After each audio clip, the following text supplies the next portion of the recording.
भारताने पहलगाम हल्ल्याचा बदला घेतला। भारताने पाकव्याप्त काश्मीरसह पाकिस्तानातल्या दहशतवाद्यांच्या 9 तळांवरती मध्यरात्री जोरदार आक्रमण केलेलं आहे। दहशतवाद्यांचे 9 तळ उद्ध्वस्त करून ऑपरेशन सिंदूर ही मोहीम फत्ते केली आहे। भारतीय हवाई दलाने मध्यरात्री 1:30च्या सुमारास अतिरेक्यांच्या 9 ठिकाणांवरती यशस्वी स्ट्राईक केला आणि पहलगाममधल्या दहशतवादी हल्ल्याचा बदला घेतला। भारतीय सेनेच्या या खास मोहिमेला ऑपरेशन सिंदूर असं अतिशय योग्य नाव देण्यात आलंय। उल्लेखनीय बाब म्हणजे या मोहिमेत भारतीय सेनेने पाकिस्तानी नागरिक किंवा पाकिस्तानी लष्कराच्या कोणत्याही ठिकाणांवरती हल्ला केलेला नाही। भारतीय सेनेनं या मोहिमेमध्ये बहावलपूर, कोटली आणि मुझफ्फराबाद या 3 शहरांमधल्या केवळ अतिरेक्यांच्या तळांवरती अचूक लक्ष साधलं।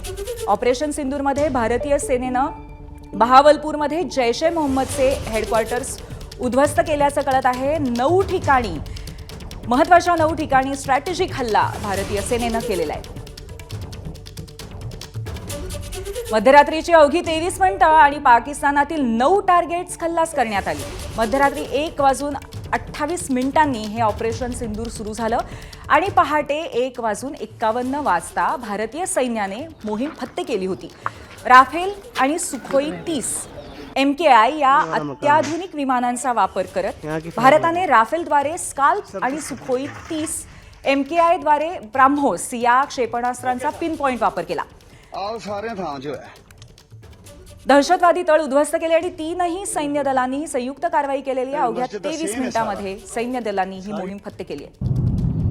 देखना वाम कैसी आ रही है वहां से। आपले प्रतिनिधी रजत वसिष्ठ आपल्याला या संदर्भामध्ये अधिक माहिती देणार आहेत। रजत, भारतीयांसाठी अत्यंत बहुप्रतीक्षित असा क्षण होता आणि अखेर सैन्याने ती आनंदाची बातमी दिलेली आहे। नक्की कशा पद्धतीने हा ऑपरेशन झालं होतं आणि त्याचबरोबर स्ट्रॅटेजिकली कोणकोणत्या महत्त्वाच्या दहशतवादी कॅम्प्सना टार्गेट करण्यात आलं होतं?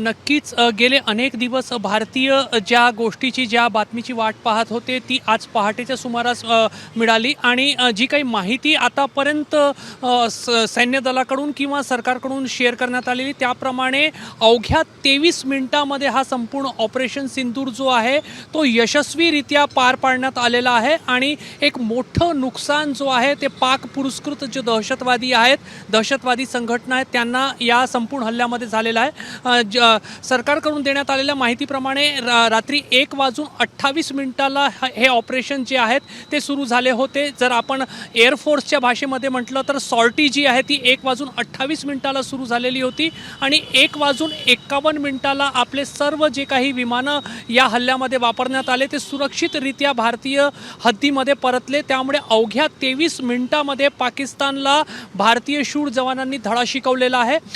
या हल्ल्यामध्ये राफेल आणि सुखोई सारख्या अत्याधुनिक विमानांचा वापर करण्यात आला आणि त्या विमानांवर स्काल्प असेल, ब्राह्मोस असेल असे जे सोफिस्टिकेटेड मिसाईल्स आहेत त्यांचा वापर करण्यात आला आहे। जे काही संरक्षण तज्ज्ञ माहिती देत आहेत त्याप्रमाणे स्काल्प जी आहे ती अत्यंत सोफिस्टिकेटेड मिसाईल्स आहे। ABP माझा, उघडा डोळे बघा नीट।